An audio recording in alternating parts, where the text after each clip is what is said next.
My name is Mark Femmel. I'm the pastor here at Zion Lutheran Church in Maryland Heights, Missouri. I was hanging out with somebody not too long ago, and I came across a thing that he had seen, and it said that he saw somebody, a teenager, wearing a shirt that says, "Hail, Satan."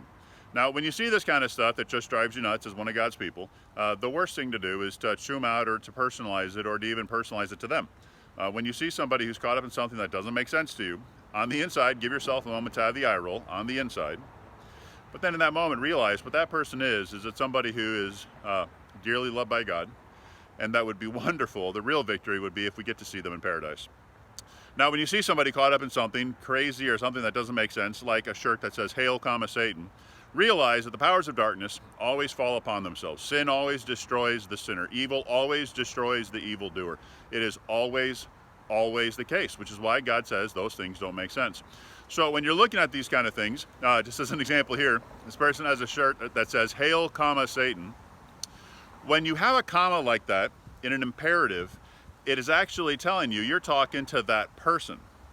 If you're saying to hail Satan, like to worship Satan, you wouldn't have that comma there, right? It's grammar, I know it's finite, but that person who has a shirt that says, "Hail, Satan," it actually is saying, "Hey, Satan, hail," something else. The one thing that it says is to hail Satan. You, Satan, should hail something else. Now, it doesn't say exactly what Satan should hail, but what is funny is it is saying, "Hey, Satan, if you're going to hail anything but you," and telling everybody else, "I'm not talking to you, I'm talking to Satan. Bow down, Satan." I bring this up to say, when someone's caught up in something that doesn't make sense, gossip, anger, being mean, hating on somebody, you don't have to pick that fight, and you don't have to join that battle. Instead, pray for them and recognize that they're a person who's hurting. And wouldn't it be great? Wouldn't it be great if God shared his kingdom and his spirit by putting it into their heart? Wouldn't it be awesome if you got to be a part of them, burning that sweatshirt or walking away from that thing or tearing up that book or taking down that post or whatever it was? That doesn't happen if we're screaming and yelling people. So what should you do? Pray for them, and in the meantime, do some good. I have a guest with us right here. This is somebody you might recognize from when we did Family Chapel. This is Christy, one of my kiddos.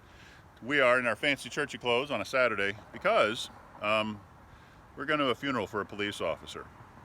People who wear sweatshirts that say "Hail Satan" or write angry Facebook posts, they're living in a hole of anger and meanness by themselves.